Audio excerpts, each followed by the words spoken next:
طيب بسم الله الحمد لله والصلاة والسلام على رسول الله وعلى آله وصحبه ومن والاه. أشهد أن لا إله إلا الله وحده لا شريك له وأشهد أن محمدا عبده ورسوله. Inshallah, we're continuing our journey with the Quran and with Surah An-Nisa, Surah 4. And just always let us all keep in the background or in our minds that the Quran was dealing with the reality and was revealed to individuals and the community looking for it, that was really eager to receive it, because these people made big commitment and they embraced a big job, and they need all the guidance they can get and all the support and that the Quran gives them. So keep that in mind. We're talking about a manual that is shaping up minds or mindsets and personalities, shaping up a community, and inspiring and empowering that community to deal with the reality. Unless you put this in your mind when you read the Quran, you probably will not get much out of it. You will not realize why this verse is revealed, what's the purpose of this verse, what's behind it. But when you put this in the background or in your mind, that we're talking about individuals and the community that is being built, individuals who embraced a huge task, they made full commitment to it, and they were very thirsty for guidance and for support and direction to do that job properly.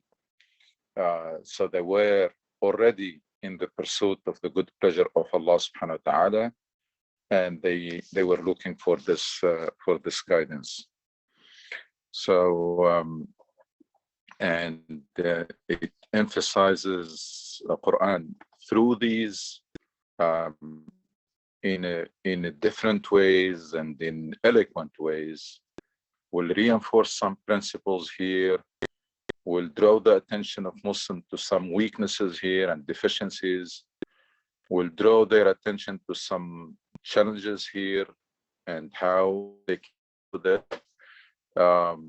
And of course, if you don't have this in mind, you will be reading the Quran as if you're reading any like novel or any other book, and you probably will not get much out of it. We last time we talked about I think we finished with verse 70, and we're starting verse 71. Actually, we did that. No. We did more than that. I did 79. 79, which is the verse which I consider very foundational verse. ما أصابك من حسنة فمن الله وما أصابك من سيئة فمن نفسك وأرسلناك للناس رسولا وكفى بالله شهيدا. We had actually the whole Jumu'ah about this subject, khutbah. Whatever good happens to you is from Allah, and anything, what is it?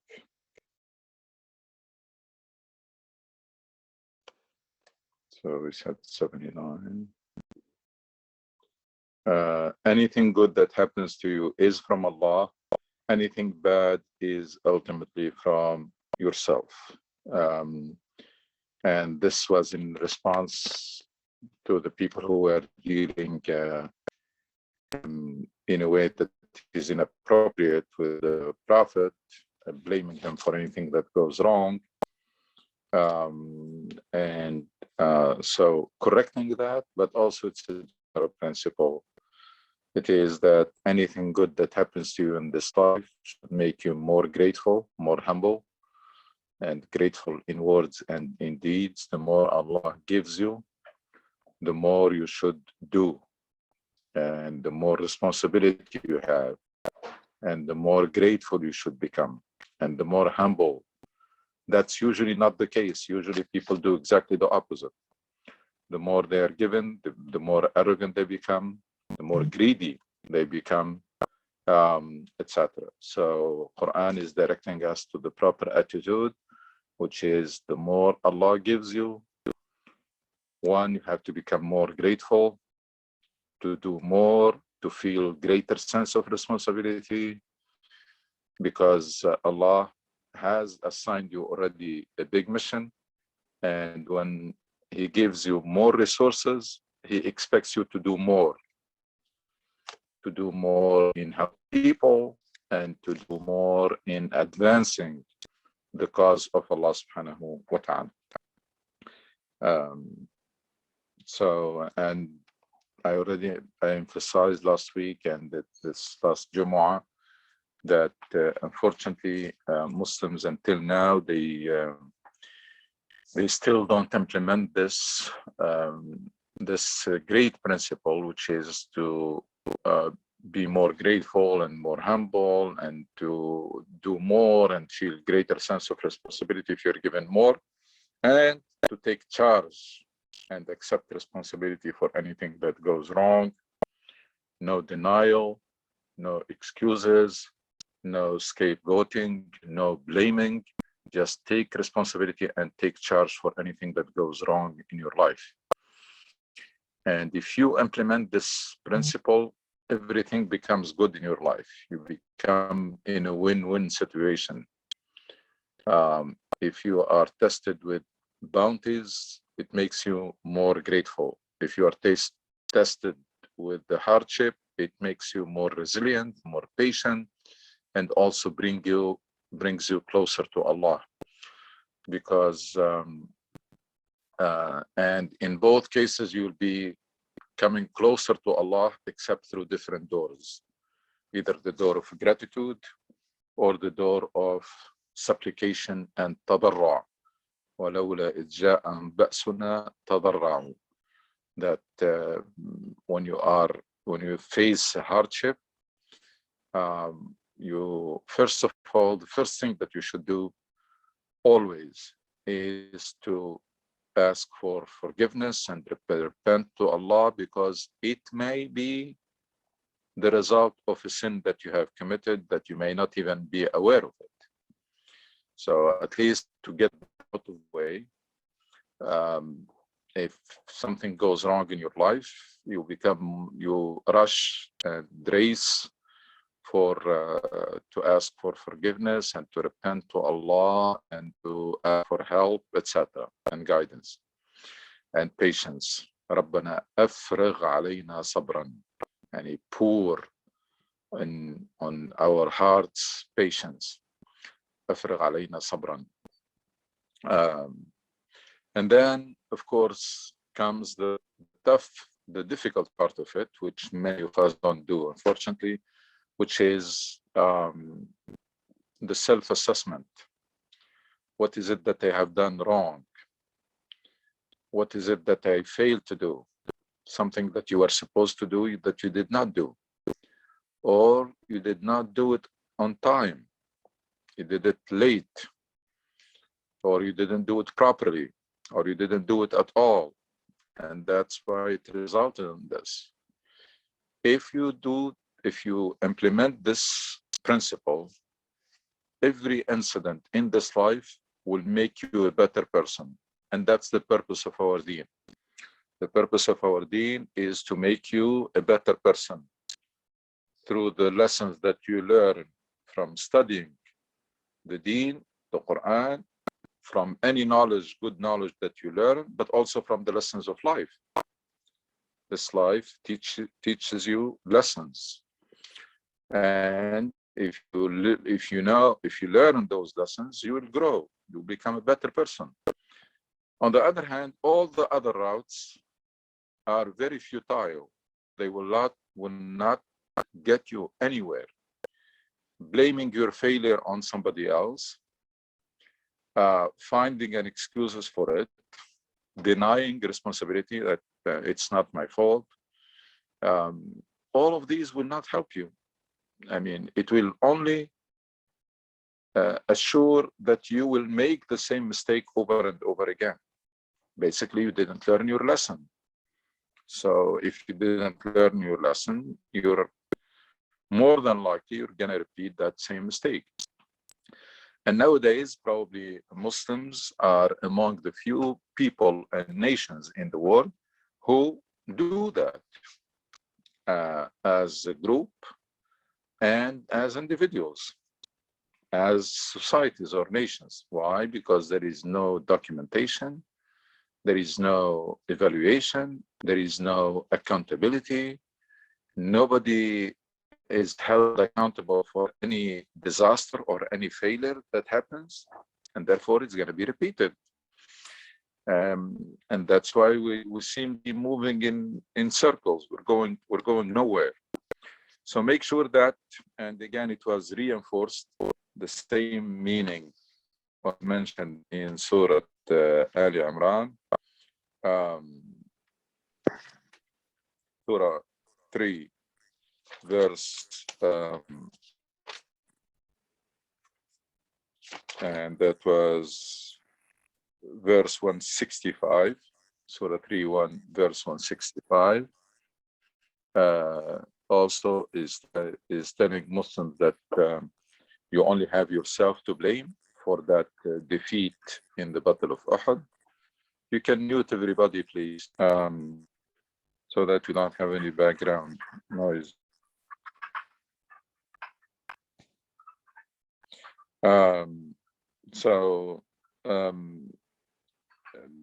You brought it on yourself. ولما أصابتكم مصيبة قد أصبتم مثليها قلتم أن هذا قل هو من عند أنفسكم. So verse 3, Surah 3, verse 165, and then Surah Shura, Surah 42, I believe, Surah Shura, and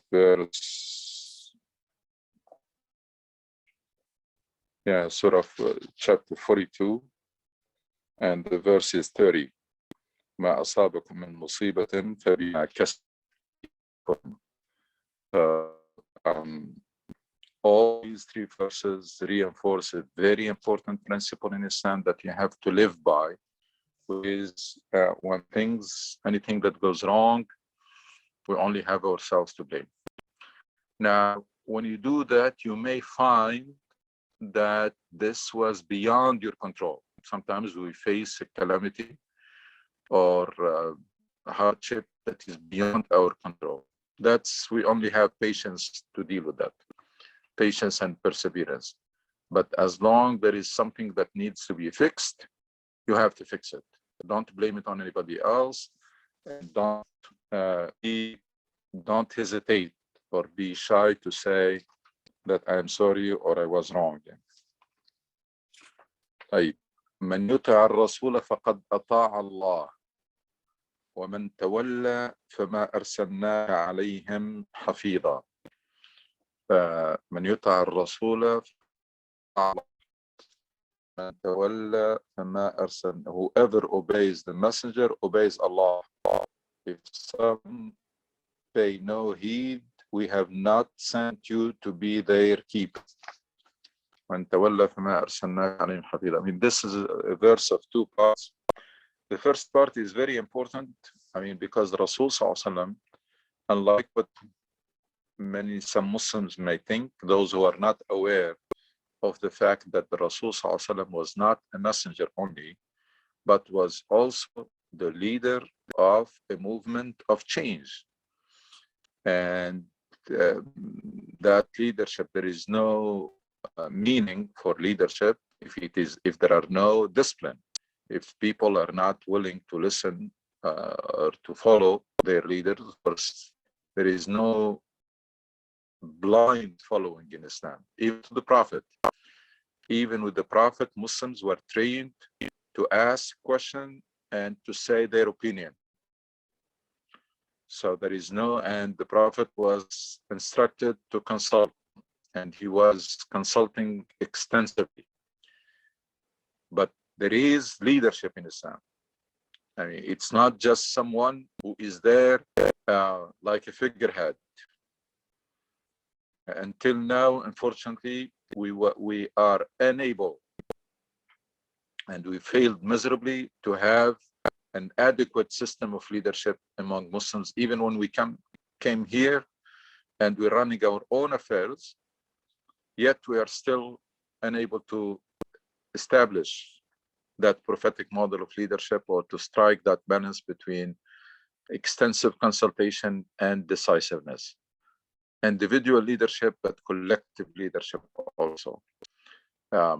You know how most of our Islamic centers are being run. Unfortunately, we either have the figurehead, the one who does nothing and nobody listens to him, or we have someone who manages or maneuver to get full control and becomes like some sort of dictator.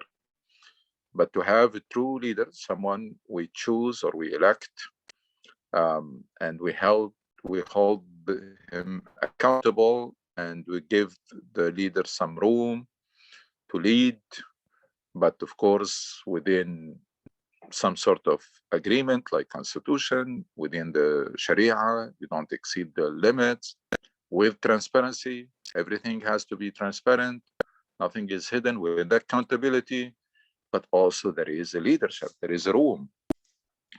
Until now, it's like a pendulum, to one limit and the reaction goes to the other limit, etc. But we are unable to. So Quran is telling us that now, was this only for the Prophet? And in my opinion, every privilege of the Prophet was transferred to any Muslim leader after him, who is chosen properly and who lead properly. The only difference is that typical question that the companions used to ask, which is before they say their opinion, they would ask the Prophet, is this a revelation or not? Is this a revelation? If it is a revelation, then we're going to accept it. And these were very, very few cases, if ever. If it is your opinion, then we have different, we can discuss, and we can also say our opinion. That question is gone because nobody receives the revelation after the Prophet. Other than that, the same leadership model has to be implemented all the time. I called it in my book and in some writings, the leader of leaders model. So it's not leader of followers or blind followers. It's a leader of leaders. We are all subscribing to the same mission. We know what we are supposed to be doing. We elected you, or we have chosen you to lead us in that way. And as long you are doing it right, you're taking the decision properly with consultation, and you are sticking to those limits and boundaries, then you are our leader. And if you go wrong, we can correct you, or we can even remove you. So that's the model. Unfortunately, we lost long time ago, since the transition from the Khilafah Rashida to the dynasty, and until now we are unable to regain it. So it's the proper dealing with the leader is part of our deen. من يطع الرسول فقد أطاع الله ومن تولى فما أرسلناك عليهم حفيظا. Everything in Quran that talks to the Prophet as a leader of the community should be transferred to any leader who comes after that, again with those conditions that I mentioned. So there is a leadership model in Islam. There is a prophetic model in general. There is a prophetic model on how to build and lead the community and how to fulfill this mission. Of course, as I usually say, our job is not to replicate exactly what happened in the early days of Islam, but to simulate. What does it mean to simulate? It means that to try to figure out what would the Prophet have done if he was in our situation. If he was here and now, how would he fulfill that mission and build the community? And that, of course, requires an in-depth study of the seerah of Rasul Sallallahu Alaihi Wasallam. As I mentioned before, as I mentioned last time, in this passage, Quran is telling us about number of weaknesses in the community and different category, and tells us how to deal with it, or tells the companion at that time how to deal with it. Now, this is another category of people. وَيَقُولُونَ طَاعَةٌ فإذا برزوا من عندك بيت طائفة منهم غير الذي تقول والله يكتب ما يبيتون فأعرض عنهم وتوكل على الله وكفى بالله وكيلا. Now, this is a category of people that they're playing that dual role, or some sort of hypocrisy.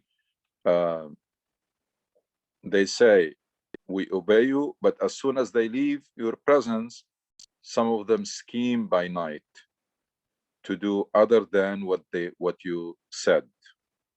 Allah records what they scheme, so leave them alone and put your trust in Allah. He is sufficient protector. So again, it's telling us about the problem and telling how to deal with it, how to resolve it. You shouldn't be worried about these people. They should not scare you. Leave them to Allah, leave them alone, put in the hands of Allah. Allah is sufficient protector. Again, Muslims at that time, it's an emerging community in a very hostile environment. Even the Medina itself was very hostile, or has some hostile groups. Never mind the Arabian Peninsula in general. So, and then أفلا يتدبرون القرآن ولو كان من عند غير الله لوجدوا فيه اختلافا كثيرا وإذا جاءهم أمر من الأمن أو الخوف أذاعوا به ولو ردوه إلى الرسول وإلى أولي الأمر منهم لعلمه الذين يستنبطونه منهم ولولا فضل الله عليكم ورحمته لاتبعتم الشيطان إلا قليلا. So saying about these people, don't they understand the Quran? Will they not think about this Quran? If it had been from anyone other than Allah, they would have found much inconsistency in it. So telling Muslims how to deal with them and addressing these people, also trying to show to them how bad is what they're doing. Don't they read the Quran and see that clear evidence that is coming from Allah? Because all the Arabs at that time, they mastered the Arabic language, and all of them, they knew that this cannot be something that is the product of a human being, because it's like Musa alayhi salam came with in a society that where they were masters of the magic, and the magician, they realized that this is not magic. What Musa alayhi salam has done, that's not magic. That's why they made sujood and they believed. Arabs, they knew, because they were masters of the language, they knew that this is not something that a human being can come up with it. So Quran is directing them, because you know that, why don't you follow the guidance of the Quran? And here tells us about something that is really, it became much more serious nowadays with the social media. Whenever news of any matter comes to them, whether concerning peace or war, they spread it about. If they referred it to the messenger and those in authority among them, those seeking its meaning would have found it out from them. If it were not for Allah's bounty and mercy towards you, you would almost all have followed Satan. Now this takes us back to Surah Al-Hujurat and Surah An-Nur. There are two major lessons in Quran about how to deal with information. And this is one of them. This is one verse that about the same topic. In Surah Al-Hujurat, there is a very fundamental principle, which is إن جاءكم فاسق بنبأ فتبينوا أن تصيبوا قوما بجهالة فتصبحوا على ما فعلتم نادمين. If somebody comes to you with the news, ascertain the truth, double check it. No matter how good that person is, people are not angels. Double check it, ask the hard questions. When, why, where, how, what's your evidence? Why you're telling me this? Why you're bringing this information to me? Etc. Why? We want to make it harder for people to spread rumors or news that were not ascertained.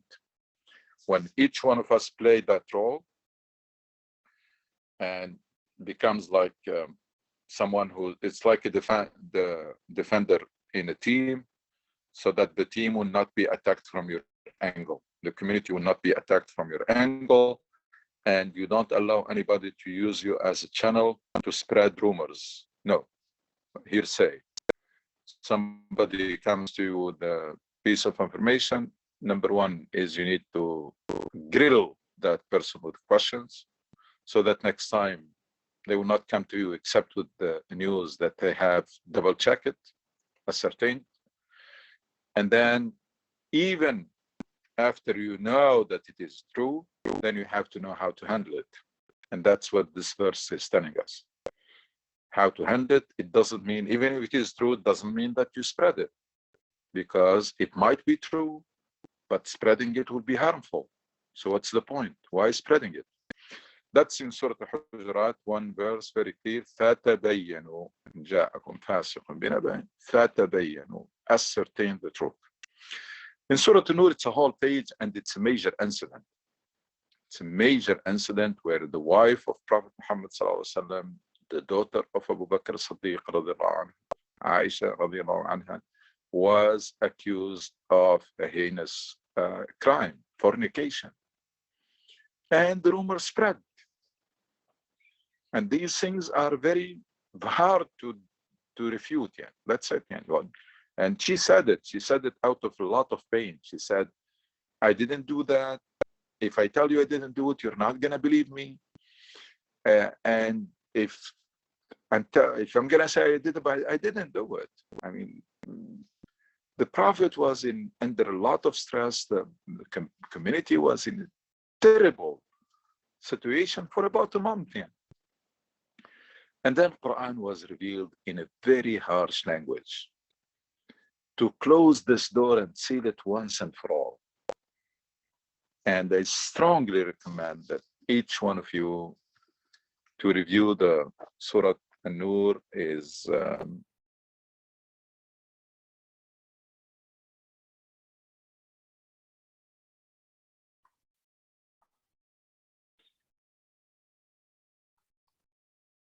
Surah An-Nur is Surah 24. And it is the second page that starts with the verse 11 and goes to verse 20. About 10 verses, full page of the Quran, very harsh language addressing the believers on how they fell in this trap of saying things that they are not sure about, and not stopping it. And subhanAllah, Quran establishes a number of gates or number of hurdles to block this spreading rumors.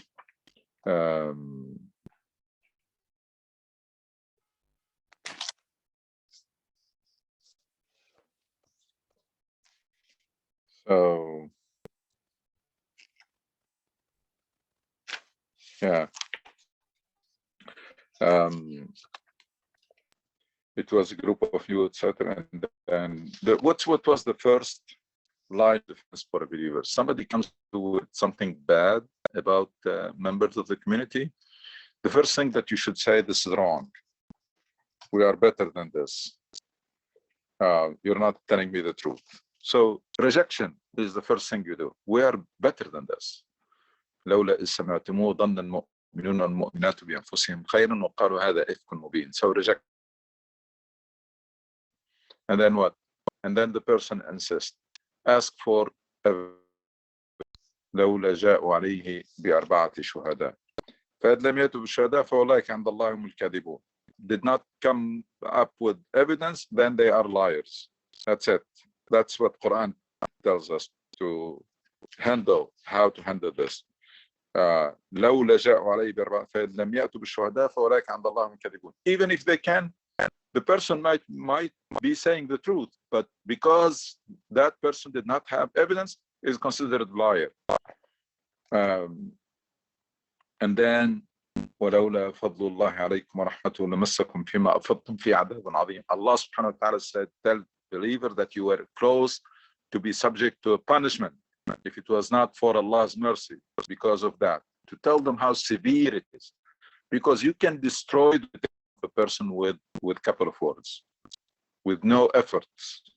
You can destroy the reputation or the honor or the integrity of an individual with no efforts whatsoever. And then the word is spread, and nowadays, especially with the social media, somebody will share it, and then in no time it is all over the world. Then go and try to chase it to refute it. Even if you do that, even if the original person will say, I'm sorry, I was wrong, I shouldn't have spread that word, it's gone, it's over. I mean, and then of course a lot of harsh language, a lot of threatening Muslims to come back to the يعيدكم الله وأن تعودوا لمثله أبدا إن كنتم مؤمنين. You will never do this again if you are a true believer, etc.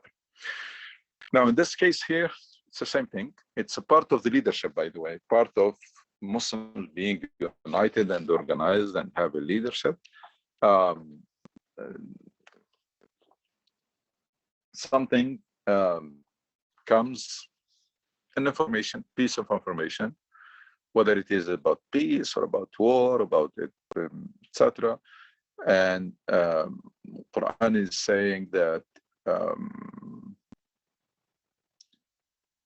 to do what? Rather than spreading it, refer it to the messenger and those in authority among you. Just convey those who are charged and let them go. Of course, we're talking about true leaders. Let them deal with it, and your job is done. Rather than go and taking the route, either you go and talk to the person who is concerned. You want to give an advice, do that properly, give that person the advice, or tell them whatever you want to tell them. Or if there is an important information and you made sure of it, and if it may be affecting the whole community, then refer it to those who are in charge and leave it. Because there is no community that can be built and can be maintained in a healthy situation if everybody gets any information will spread it among people. That will create only chaos and will make the environment totally unhealthy. So in Surah Al-Hujurat, فَتَبَيَّنُوا, in Surah Al-Nur, tells us exactly the steps on how to handle any piece of information. And here also tells us clearly that refer it to the messenger and those who are in charge. They will know how to deal with it. There is no point in إذا جاءهم أمر من الأمن أو الخوف أذاعوا به. Sometimes that news that can scare or intimidate the community, it's better not to spread it. Or news that will make the community complacent and relaxed, it's probably leaders will determine that that's not good, it's not good or beneficial to spread it, or to spread it now, maybe to say it later or say it in time, but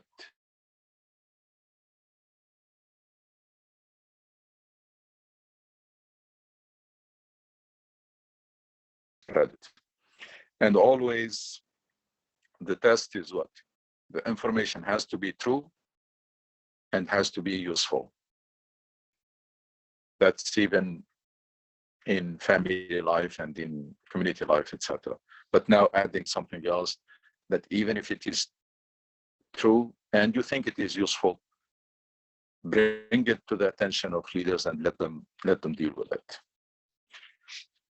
فقاتل في سبيل الله لا تكلف إلا نفسك وحرض المؤمنين عسى الله أن يكف بأس الذين كفروا والله أشد بأسا وأشد تنكيلا. There is something here injected.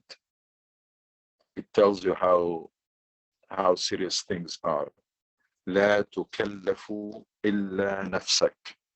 And you go for this even if you are by yourself. That's really very, very powerful and powerful statement.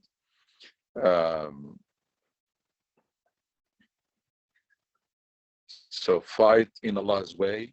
You are accountable only for yourself. Urge the believers on.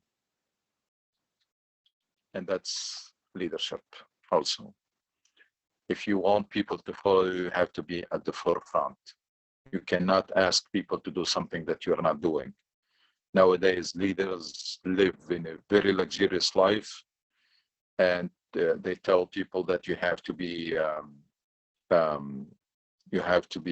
to consume less, or you have to be patient because the country is going through a difficult time. Like, why you are not doing the same? So لا تكلف إلا نفسك. You start with yourself. You're accountable only for yourself. Urge the believers on.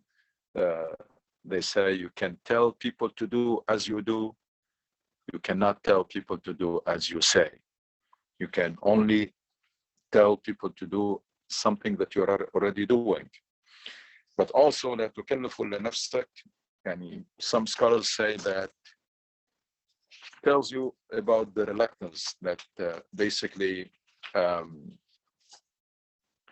it may reach the point that there might be people might be even reluctant to follow you. So if it comes to that, you still are responsible for yourself.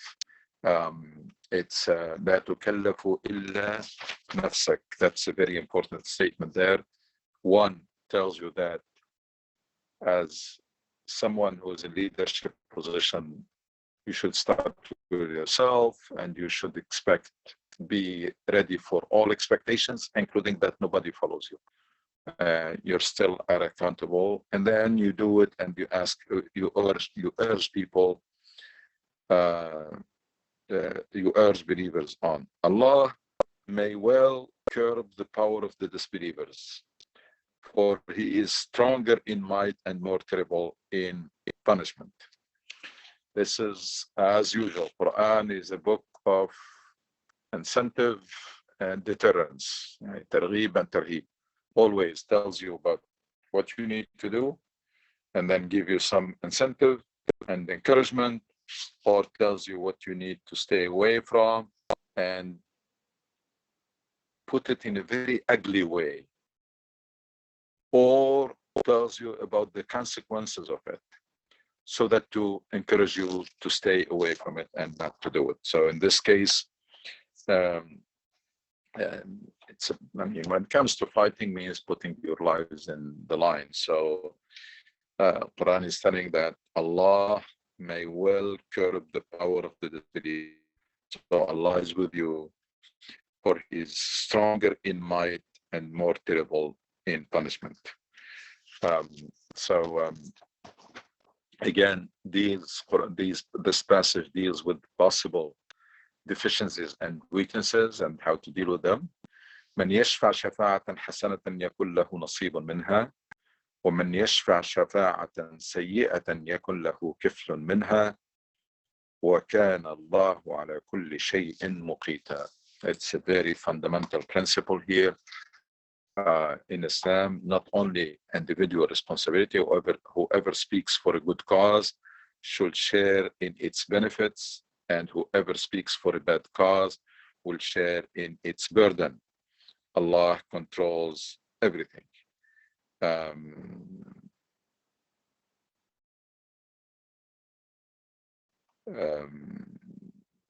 So there's some scholars say that it was in context of people who wanted to be exempted from participating in the battle.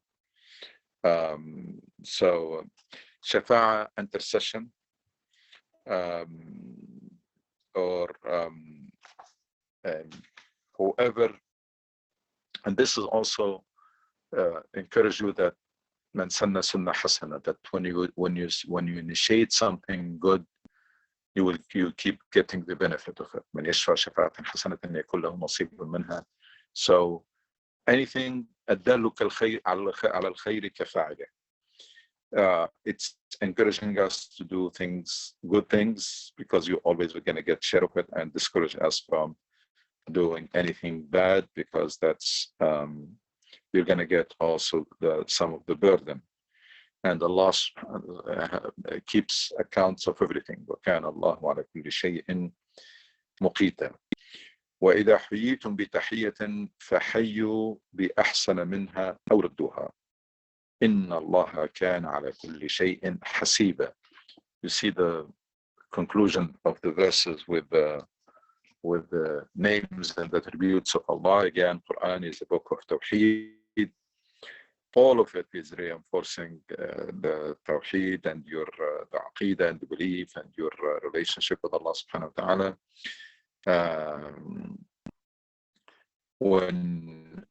When you are offered the greeting, respond with a better one, or at least return it. That's also a general principle that we live by.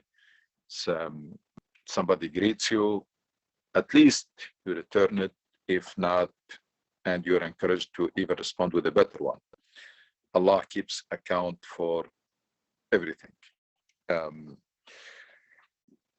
This is an important practice to keep peace, to strengthen relationships. It's like even if worse comes to worse and you are in your relationship with someone who was like affected and is not in good shape, this is the bottom line. Minimum is, and of course, خيركم من بدأ صاحبه بالسلام. The best amongst you is the one who initiates even salam. And when you initiate salam or greeting, the other believer will be in a position that at least they return it. So that's a very effective mechanism of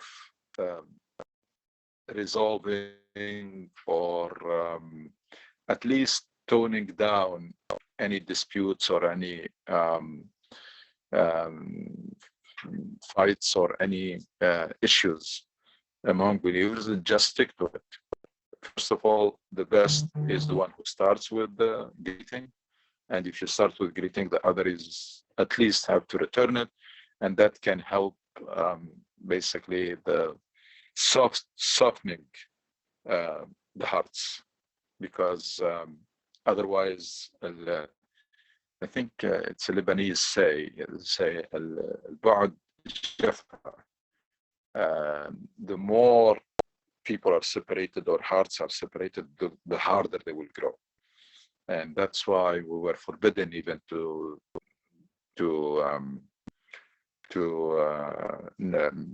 like to stop talking to each other for more than 3 days.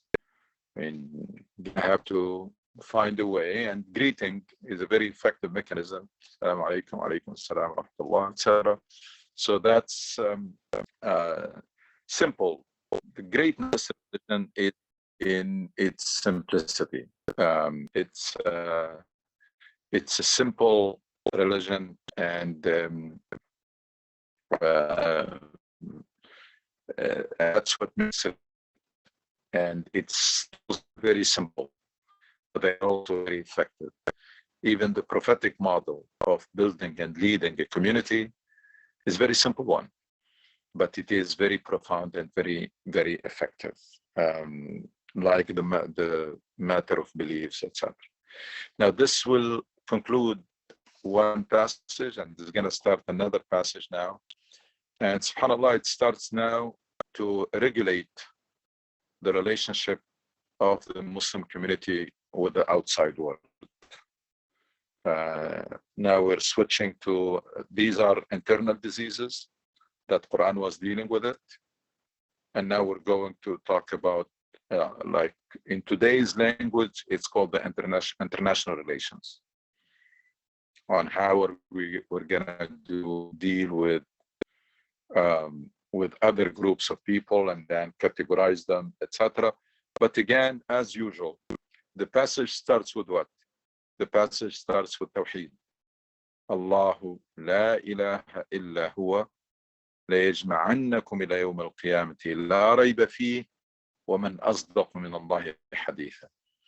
All the guidance of this religion are built on that foundation of Tawheed. So that's why a lot of passages in Quran, they start with that. They start with the Tawheed and then they build on it. It's like the hadith, many hadith that starts with Man kana yu'minu billahi wal yawm al-akhir. Whoever believes in Allah and on the day of judgment or in the hereafter, let him do this and this. So here, the new passage that we're going to inshallah cover next time starts by saying, He is Allah, there is no God but Him. He will gather you all together on the day of resurrection, about which there is no doubt. Whose word can be truer than God's? So, Iman billah wal yawm al-akhir, it's like basically inviting believers, those who believed or claim to believe in Allah and after. So it's like renewal. There is new set of instructions that is made. So we would rather renew that foundation or strengthening so that they're going to build on it. Again, many passages of the Quran, they start with a verse that is very similar to a speaker or a professor telling student, can I get your attention? It just is that initiate the passage to get the attention, get our attention to what is coming. And most of the time it is about something related to Tawheed, mainly believe in Allah or in the hereafter. So Allahu la ilaha illa huwa, that's Tawheed. La yajma'annakum ila yawm al-qiyamati la rayba fihi, there is day of judgment. وَمَنْ أَصْدَقُ مِنَ اللَّهِ حَدِيثًا فَمَا لَكُمْ, and then comes the explanation or the set of instructions on the different category of people that you're going to be dealing with, and mainly about the hypocrite. And these are not the hypocrite inside the Medina. These are the hypocrite side, people who are trying to play that dual role, etc. Quran gave detail. And keep in mind that this happened at a time there was no United Nations, there was no Security Council, there is no international law, there was the law of jungle.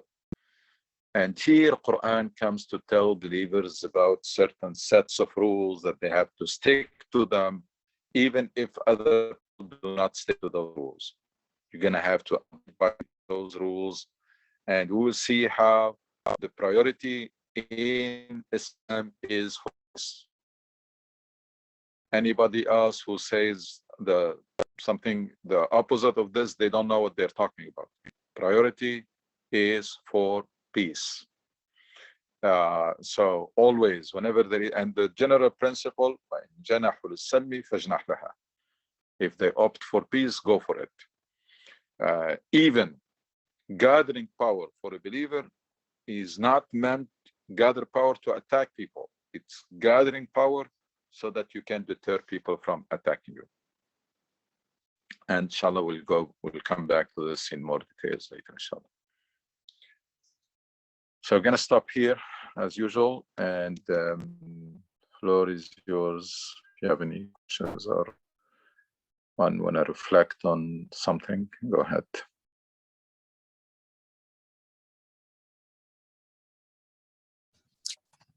Assalamu alaikum, Doctor. Alaikum assalam wa rahmatullahi wa barakatuh.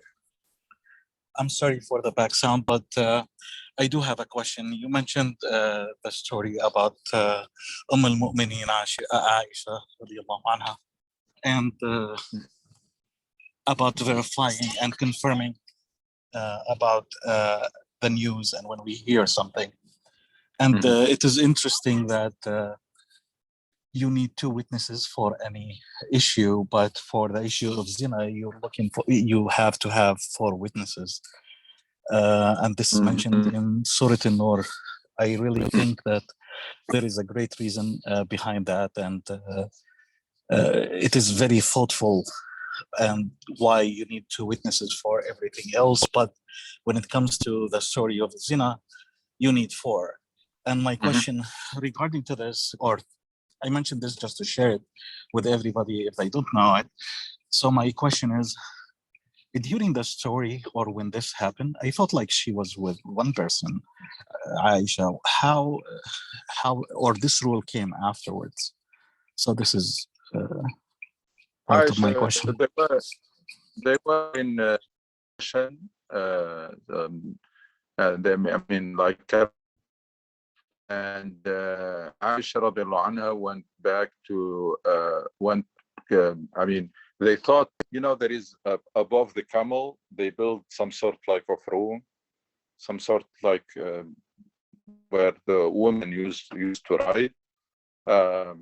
So when they were leaving, they thought Aisha is in her room above the camel, the back of the camel, but she was not there. I think she lost something and she went looking for it. So they left. They left with the caravan thinking that Aisha is with them. And the Rasul ﷺ sent somebody, as he does usually, to just make sure that they did not forget anybody or they did not forget anything, etc. And he found Aisha. And so that's how the rumor was initiated, and the accusation. But Quran did not even talk about that at all. I mean, went directly to how this idea, even if there is circumstantial evidence, first of all, it's not enough, and nobody has seen anything, nothing. I mean, no evidence. That's not an evidence. Plus, the whole idea is condemning that hearsay. تلقونه بألسنتكم وتقولون بأفواهكم ما ليس لكم به وتحسبونه هينا وهو عند الله عظيم.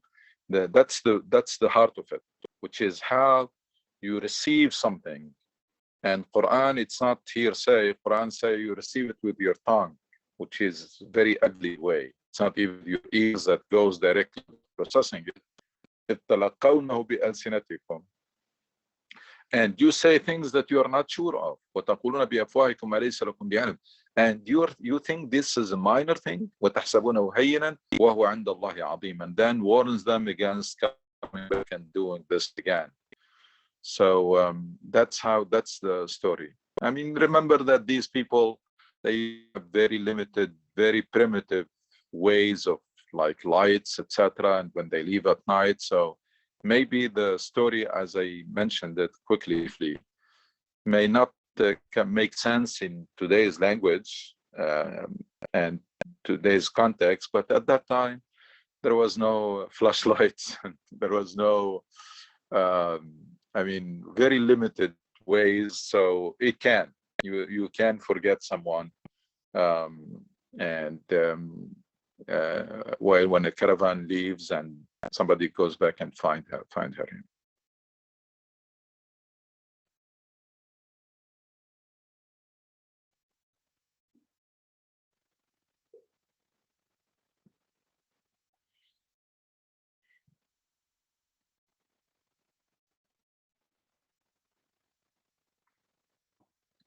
I really urge all of us to have a regular time with the Quran, and I know it's not gonna be easy in the beginning because habits are not easy to adopt or to change, but with time you will really enjoy it. It's spending some time with the Quran and reflecting on those verses and searching for the meaning.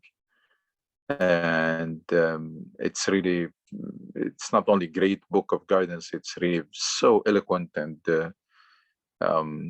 so pleasant of an experience, and to do that regularly.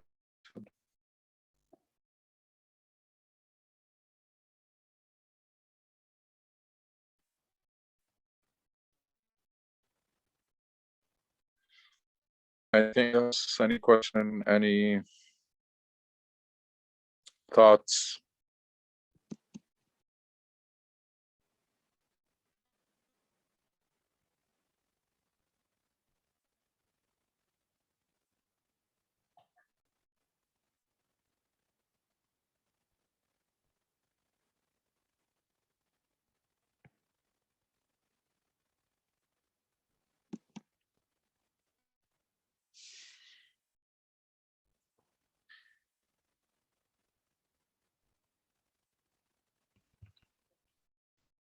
I think if there are no questions, we could end early today.